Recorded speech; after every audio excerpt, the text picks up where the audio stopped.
जय श्री राम, सुप्रभातम। आज नाग पंचमी है, इसलिए हैप्पी नाग पंचमी। नाग पंचमी की बहुत सारी शुभकामनाएं आप सभी को।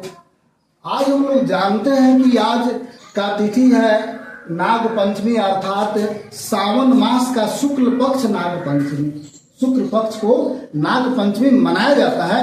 इसका कारण क्या है, तो चलिए हम इसके कथा को थोड़ा सा श्रवण करते हैं, अर्थात जानते हैं, सुनते हैं।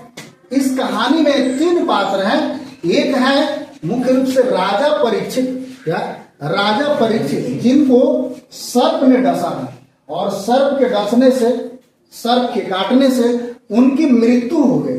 किनकी मृत्यु हो गई? राजा परीक्षित की मृत्यु हो गई।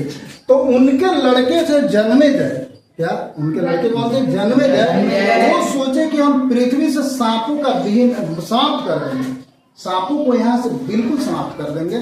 और इसलिए वो सांपों के उन्मूलन के लिए एक यज्ञ करने लगे। और उस यज्ञ में हवन जो हो रहा था, उसमें स्वतः सारे सांप आ करके पड़ के जल जा रहे थे।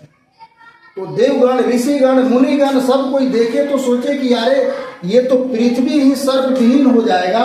तो सर्पों का महत्व हमारे जीवन में है, क्योंकि साइंटिफिक रीजन आप जानते हैं कि सर्प जो है वह वायुमंडल से विषैले गैस को अवशोषित करके खुद जहरीला बनता है और हम लोग को शुद्ध वायु प्रदान करता है। इसलिए सांपों का पृथ्वी पर आना जरूरी है। दूसरा, प्रकृति में संतुलन बनाए रखने के लिए सर्प और चूहे का अनुपात सही होना चाहिए। अर्थात सर्प जो है चूहे को खा करके पृथ्वी पर चूहे का संतुलन बना के रखता है, नहीं तो पृथ्वी पर चूहे का आतंक बढ़ जाएगा और हम लोग का फसल सुरक्षित नहीं रहेगा, हम लोग भी सुरक्षित नहीं रहेंगे। तो इसलिए आस्तिक मुनि जा करके जन्मेजय से आग्रह किए कि नहीं, आप इस यज्ञ को रोकिए, ये उचित नहीं है। और इस यज्ञ को रोकवा करके सांपों को बचाने के लिए पूजा किया गया। और वह दिन था, कौन दिन था?